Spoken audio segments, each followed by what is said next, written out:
Guitar, find an audience, and play his music. And 5 years later, that's still what he's doing. My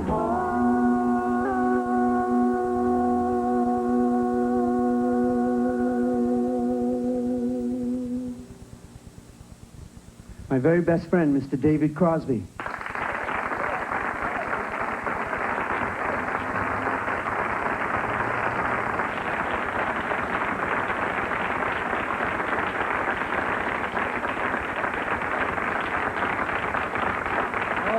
Okay, all right, that's enough.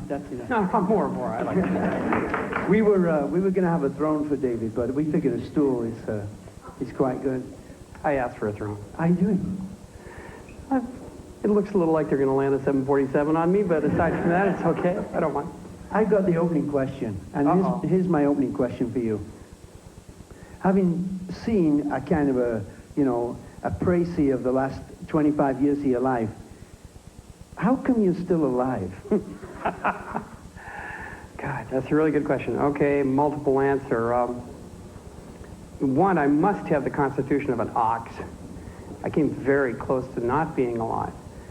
I think the reason I am is at some point there, I got extremely lucky, and then after that I tried really hard and had a great deal of help. Yeah, but there was a point at which you said, enough's enough.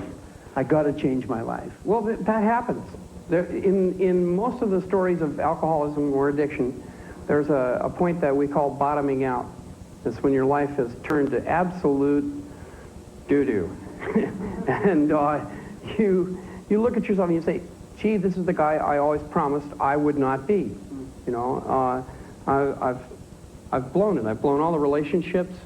I've destroyed my family, my friendships, and you look at your life and you say, I have actually completely trashed it.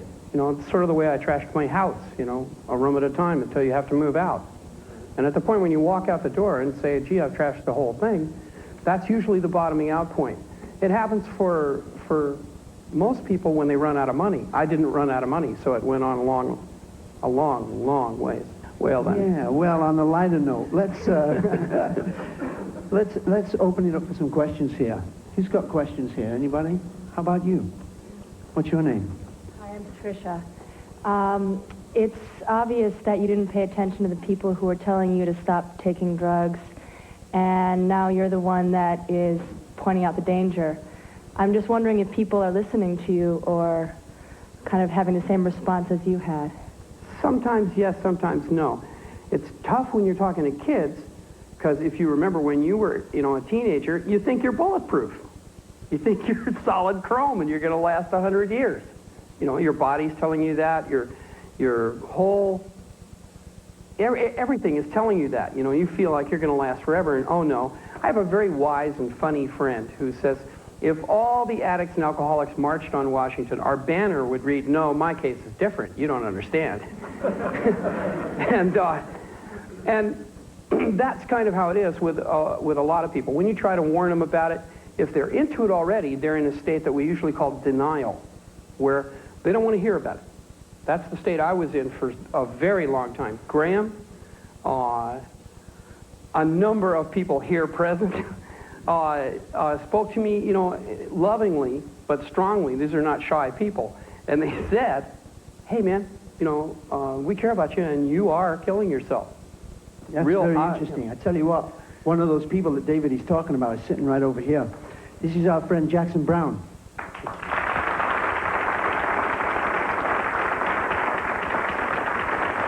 You and I went through this. Remember that morning? Was that a scene of what? You remember this man? Oh, yeah. Both pleading with you. He doesn't remember any of it. He just read his book, and that's how he knows about it.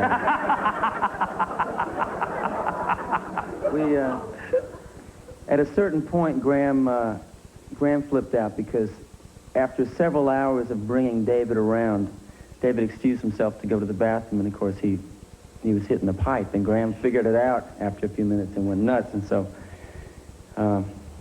Carl Gottlieb, another good friend of David's, and I elected to stay with him that night, and he agreed to go with us to a hospital in the morning. And we took incredible steps to get him to go, and after about a day, he split, you know.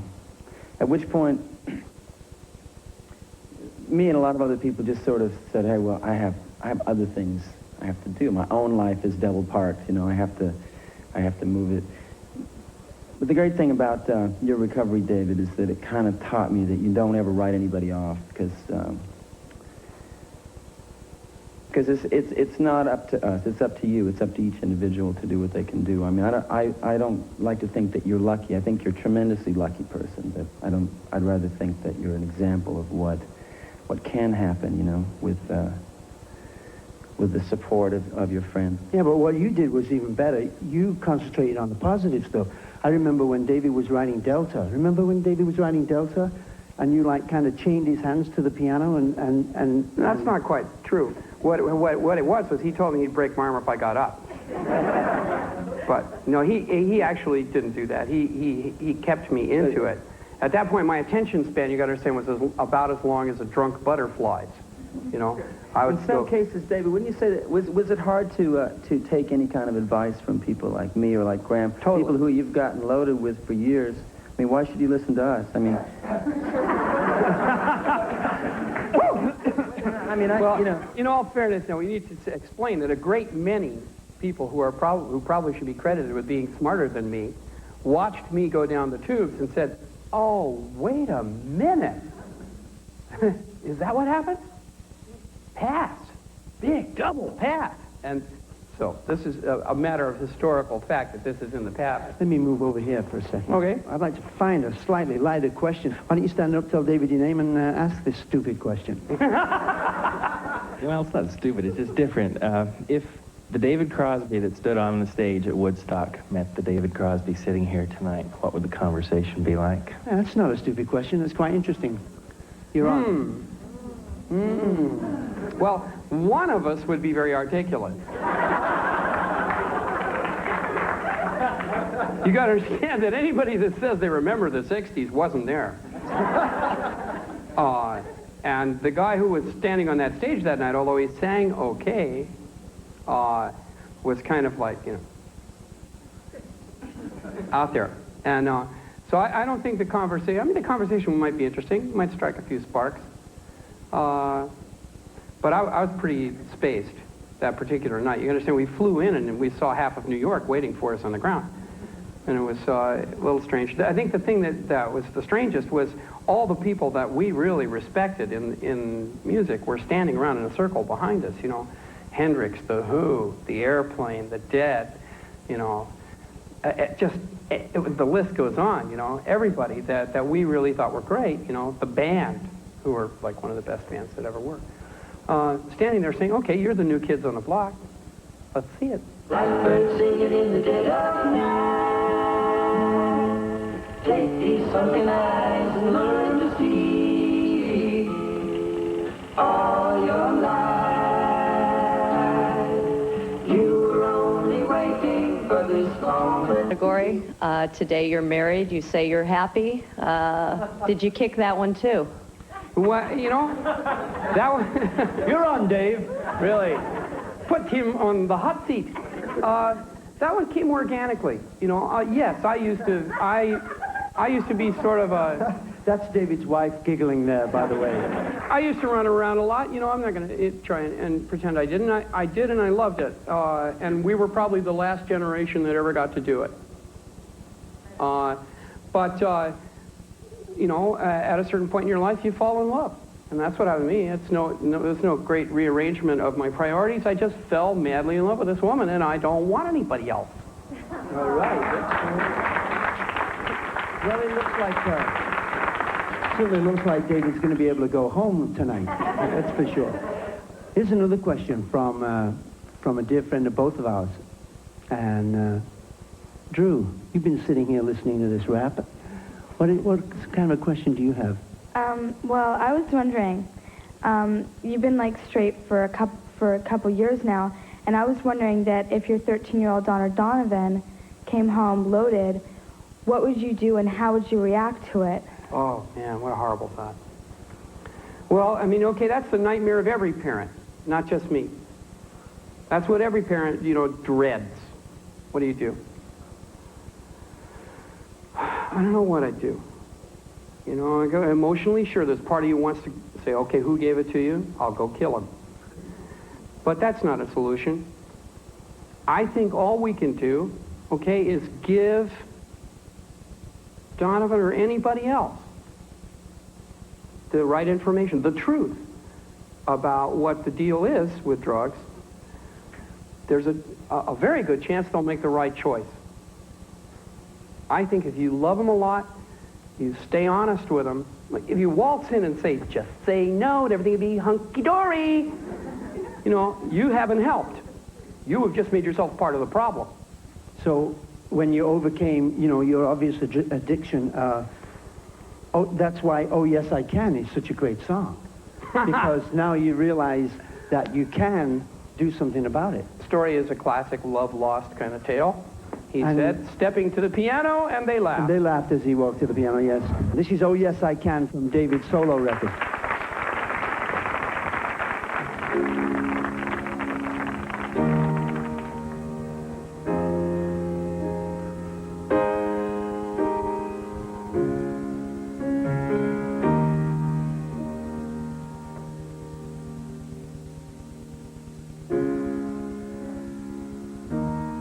Sitting here at my piano,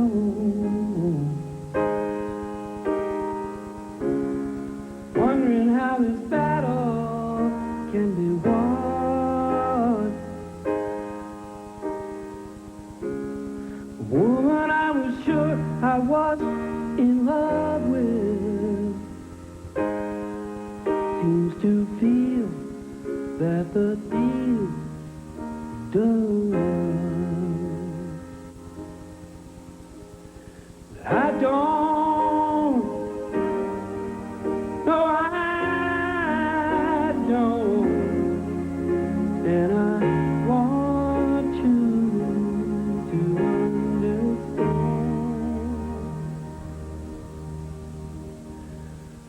Oh yes I can,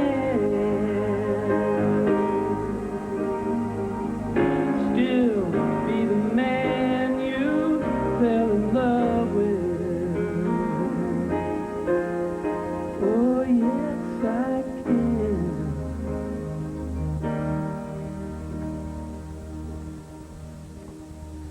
Fire and ice, fire and ice,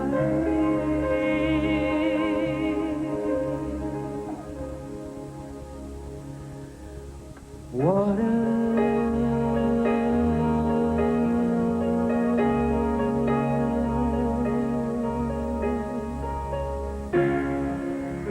I'm sitting here in my kitchen,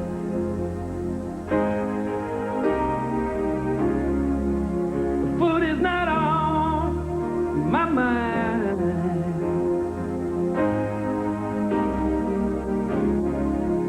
I love you so much, I don't want to see you go, and I think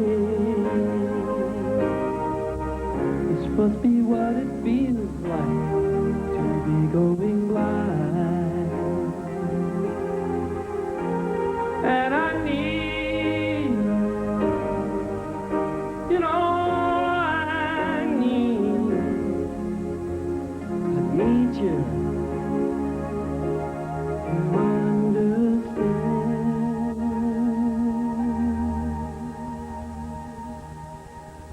Oh yes I can,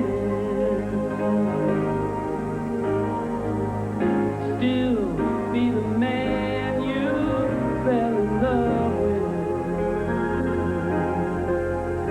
Oh yes I can.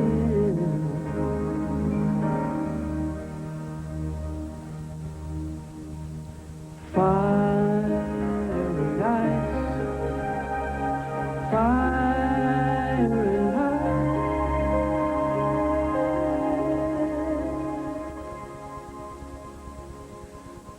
water.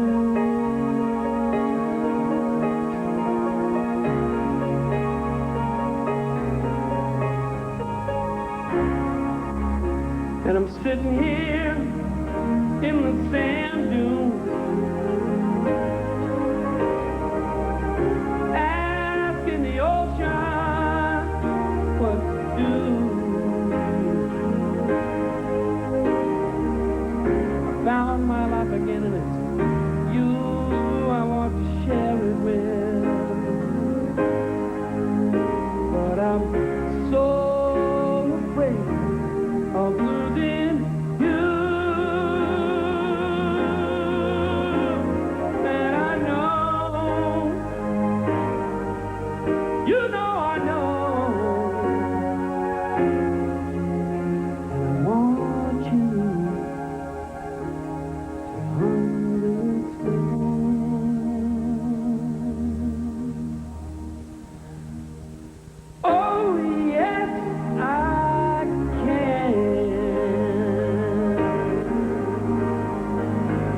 You see how I'm talking about?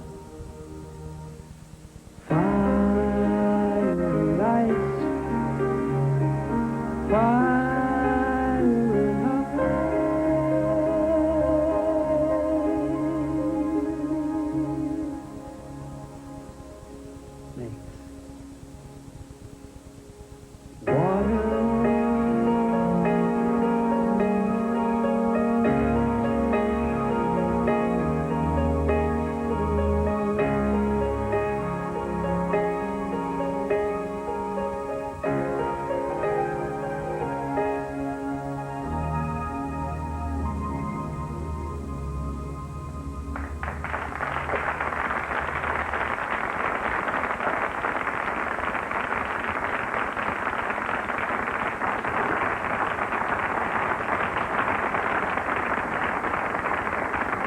David Crosby and Craig Doby there. Oh, yes, I can.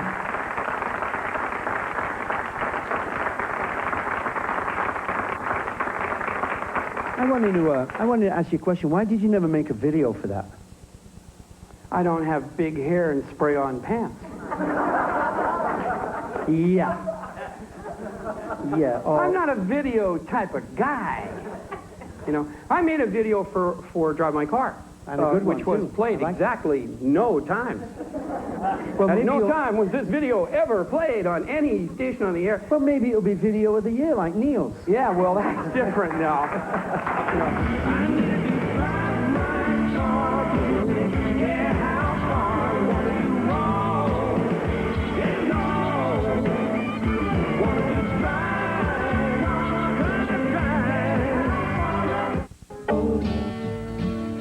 That you can live by, and so become yourself, because the past is just a goodbye. Teach your children well, their father's help did slowly go by, and feed them on your dream, the one they fix, the one you know by. Well, now, you can tell me this. I mean, I know you and I love you, and you can tell me honestly now after all these years. Were you carrying a gun at Woodstock? No, seriously, because you once told me that you used to carry a gun on. I carried a gun for 10 years. That's because they were out to get me. You know about them, don't you? Part of the cocaine psychosis is you're ravingly paranoid. Right. And I thought, you know, everybody was out to get me, so I carried a gun all the time for a long time. What's your stance now on gun control? That's a really tough issue, man. I don't know how anybody can land on one side of it cleanly on one side or the other. Well, we have a couple of guests who are on both sides of that issue. Okay, well, then I'll try and get mine after them. Okay, this gentleman here is from the National Rifle Association. Would you like to stand up and tell David your name? David, my name is Fred, and a very simple question to get you back on the hot seat. How do you feel about the Second Amendment? A literal translation, or would you qualify it? I think that they put it in there for a reason, and I would not qualify it. I defend it. I'll tell you why I defend it. I defend it because they put it in there because you can't suppress an armed populace. They were talking about larger issues than whether somebody blows away a 7-Eleven operator. They were talking about the fact that the first thing any dictatorship does is take away the guns. Fact. The first thing. It's the first thing they do. Okay? And that's the reason they included it in the Constitution. The Constitution has worked a long time. The Bill of Rights has worked a long time. I don't think we should mess with it. That's my honest, personal belief. There's a lady that's with us tonight who's on the other side of this issue. This is Mrs. Wanda Pillow, who lost a son to someone who had a handgun. Isn't that right? Yes, that's correct. My son was killed on the schoolyard playing basketball by the 14-year-old with a .38. Well, you know, my heart goes out to you. There's been too much of that, and one of the reasons that I feel so strongly about trying to stop what's going on, you know, particularly with drugs in the center of America's cities, is that I don't want to see one more kid die in a crossfire like that. Okay?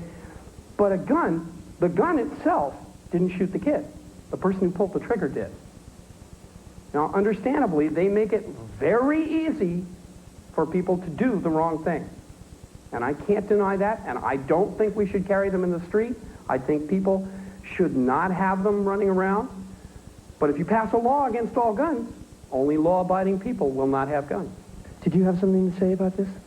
Yes, I don't quite agree with you about guns, but what do you say yes to? I'm a teacher, and in the Los Angeles Unified School District, and I see that you can say no only so long. And you have to say yes to something, otherwise it doesn't last very long, whatever you said no to. And also, as a recovering alcoholic, I realize the same thing. What do you say yes? Yeah, what kind of hope can we give our kids? What do you say yes to? I say yes to really taking responsibility for your own life. I say very much yes to standing up and being counted. I say a human being can affect this world, even one person. I look at Gandhi. This one little guy changed the course of history with the force of his convictions. And nothing else. Barehanded. You know, I believe in that. I believe in the power of the idea. I believe in education. I believe in information, you know. I mean, those are things I passionately believe in, you know, as well as, you know, some of the more obvious ones like love. But I think idealism is alive in this country. You know, I think there are an awful lot of us who still are strongly idealistic. And I'm not ashamed of it. I'm proud of it. You're a staunch defender of human rights, aren't you? Sure. Yeah. Isn't any sane person a staunch defender of human rights? I'm going to be pushy here, and I want you to sing Tracks in the Dust right now. Are you ready? Ta-da! Ta-da! Okay, yeah, sure. This is Tracks in the Dust from David's album.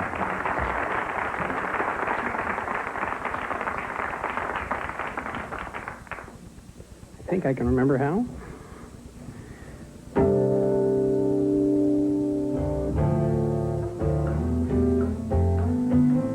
This man's the only man I know who can hold a conversation with 4 people at once in his head. That's what. And if you think I'm kidding, listen to this song.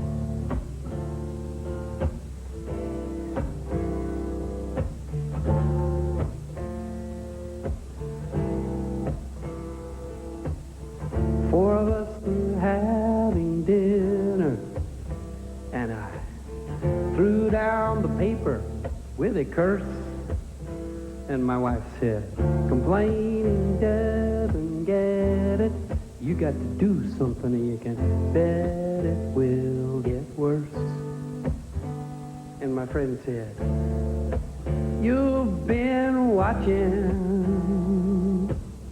TV too much. All that hippie hopefulness is just a crutch. But if thinking that will help you to make it through the night, who am I to say what's wrong and right? But I think we're passing through here kind of fast. Did you think these tracks in the dust would last? I think we're passing through here kind of fast. Did you think these tracks in the dust would last?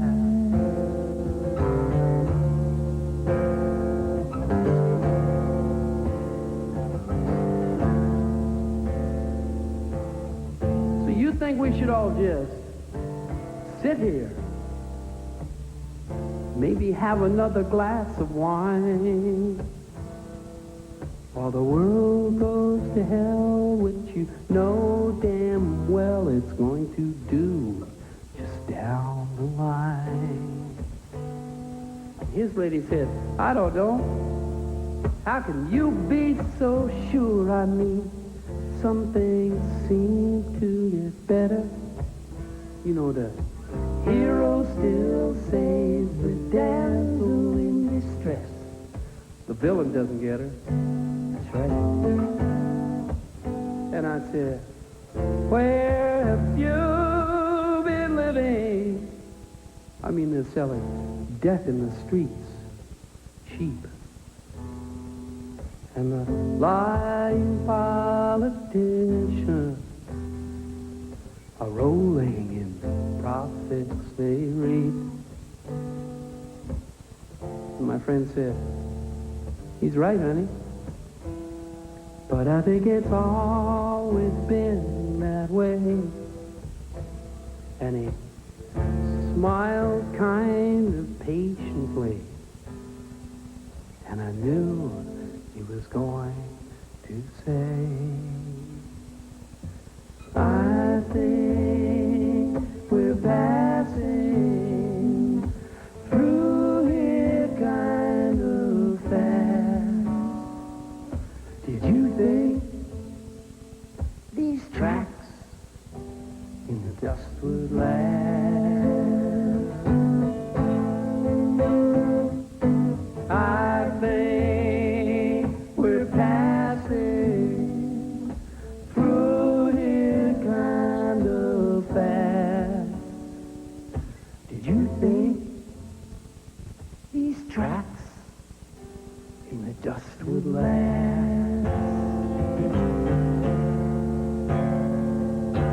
I think we're passing through here kind of fast.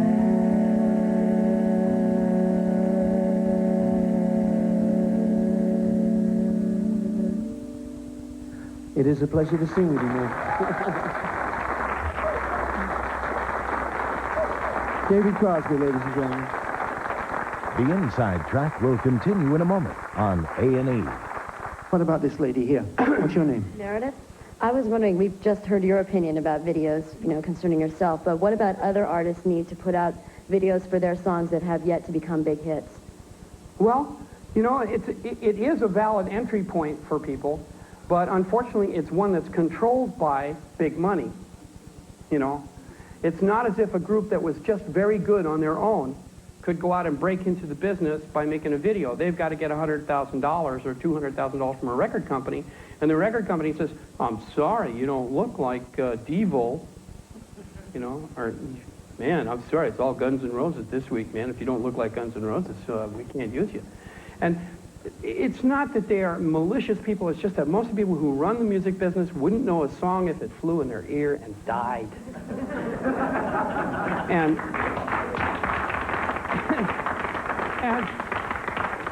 And you come in with somebody like us, and they, what do you mean they're still here? We baffle them. I think that's always been true. People that write about issues. I mean, Jackson's a perfect example. He writes about issues, and he baffles record companies. So does Dylan. I mean, Dylan always did. Can you imagine how Columbia felt when Dylan first came in? They must have said, "You got to be kidding." He sings like that? I mean, that's really him? We can't sell that.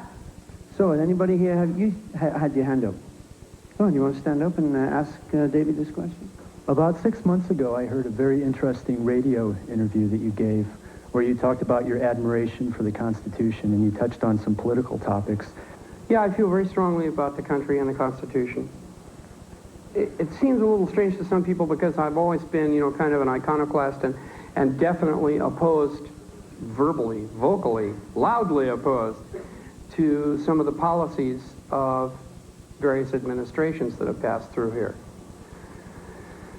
But I think that the Constitution and the first 10 amendments the Declaration of Independence, are the finest defense of freedom that has ever taken place.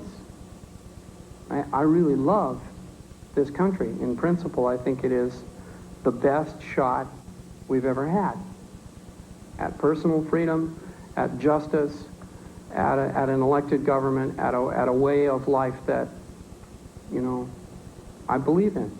How do you feel about the way the problem is portrayed in the media, and how do you feel about the government, the Bush administration's approach to the drug problem? That's a tough one. I think politicians in general are kind of like cockroaches. They only move when the light comes on. When the TV light goes on, they go, oh, wait a minute, drugs. I'll appoint a czar, a blue ribbon commission. We'll declare war on drugs. And they've been doing that every administration since I can remember, with total failure. The government tends to want big, flashy toys that they can quantify. They can say, we've got 9 boats and 12 planes, and they're this big and have that much stuff in them. Well, okay, trying to interdict drugs at the border doesn't work. We've been failing at that gig every day for the last 15 years. We lose that war because the people who are shipping in the drugs can spend more money to do it than we can spend to stop it. And they don't have any rules. They win every day. They're going to continue to win. What would you do if you were President Crosby, God forbid? But if you were President Crosby, what would you do? Well, it's a tough one. Even the president, everybody has restraints on him. The place personally for me, well, emotionally, I would like to go down and rip the plants out of the ground. Realistically, I think you got to deal with it in terms of giving people the right information to make the choice before they get involved.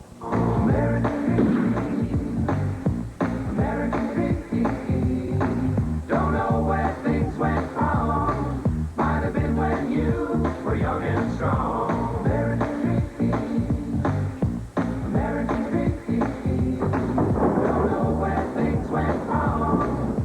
The Inside Track will continue in a moment on A&E. Even large groups of people, how you feel about certain subjects. My question to you is whether you prefer to say how you feel through your music or just talking to people straight across. It depends on what you're trying to express. Music is the perfect language of love, and of love lost, and of emotion. It's a very poor forum to express some ideas. It's very difficult to approach, ideas that are crucial to us in a song comfortably. I've tried to do it, with regard to, drugs and recovery and that kind of thing, and found that it was very difficult. On the one hand, you write, oh, lordy me, po me, I'm down here in this prison. Isn't life terrible, and don't you feel sorry for me? Which doesn't get across at all. And on the other hand, you have, the goody-goodies, and that doesn't work either. Love, though, that's a great... But love, oh boy. Is that why we wrote so many songs about Joni and about Jan and about Susan? Yes. Yeah. Funny you should mention that. Funny I should mention that. Love, love of people, love of ways of life, love of things that you can't help loving. And love of water and boats. Yes, love of water and boats. And sometimes, if you're lucky, you can deal with an issue so poetically. Unfortunately, the song that he and I both are thinking about, he managed to beat me to it and write this song. David said to me, we were in Fort Lauderdale at the time. He said to me, you want to come for a sail? And I'd never been sailing. I said, sure, I'd like to go for a sail. 9 weeks later, I ended up in San Francisco. I kid you not. But it was on that journey that we saw truly one of the most beautiful things that we'd ever seen in our life, and that was a blue whale that was a little longer than David's boat, which is a considerable size. And I think that this is a great place to do Critical Mass and Wind on the Water. What do you say? Yeah, sure. We're going to show a little video first. This is Critical Mass and Wind on the Water.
just that we don't want